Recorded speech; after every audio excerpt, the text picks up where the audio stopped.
Hello. Today I will be reading from the book of Acts, chapter 14. At Iconium, Paul and Barnabas went out as usual into the Jewish synagogue. There they spoke so effectively that a great number of Jews and Gentiles believed.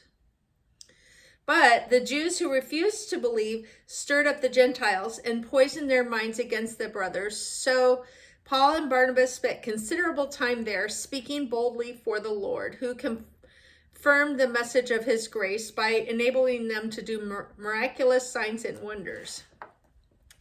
The people of the city were divided.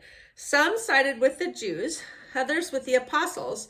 There was a plot afoot among the Gentiles and Jews, together with their leaders, to mistreat them and stone them. But they found out about it and fled to the Lycaonian cities of Lystra and Derbe, and to the surrounding country, where they continued to preach the good news.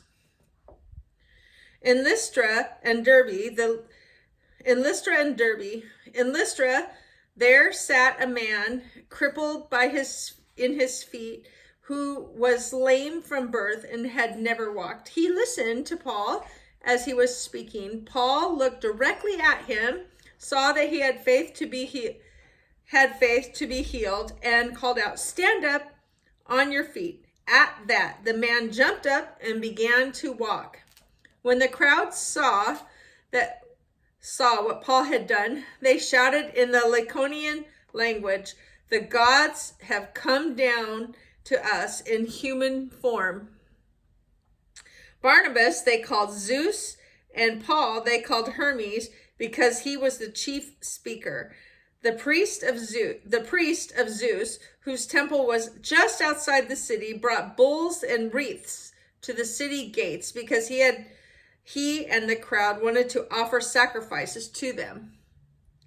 But when the apostles, Barnabas and Paul, heard this, they tore their clothes and rushed out into the crowd, shouting, "Men, why are you doing this? We too are only men, human like you. We are bringing you good news, telling you to turn from these worthless things to the living God, who made heaven and earth and sea and everything in them. In the past, he let all nations go their own way, yet he has not left himself without testimony.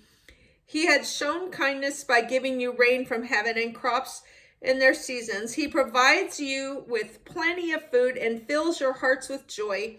Even with these words, they had difficulty keeping the crowd from sacrificing to them.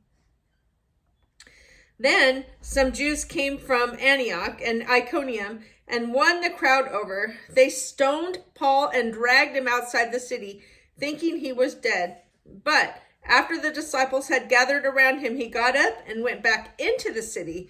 The next day, he and Barnabas left for Derbe. The return to Antioch in Syria. They preached the good news in the city and won a large number of disciples. Then they returned to Lystra, Iconium, and Antioch, strengthening the disciples and encouraging them to remain true to the faith. "We must go through many hardships to enter the kingdom of God," they said. Paul and Barnabas appointed elders for them in each church, and with prayer and fasting committed them to the Lord, in whom they had put their trust. After going through Pisidia, they came into Pamphylia, and when they had preached the word in Perga, they went down to Attalia. From Attalia, they sailed back to Antioch, where they had been committed to the grace of God for the work they had now completed. On arriving there, they gathered the church together and reported all that God had done through them, and how he had opened the door of faith to the Gentiles, and they stayed there a long time with the disciples. Thank you.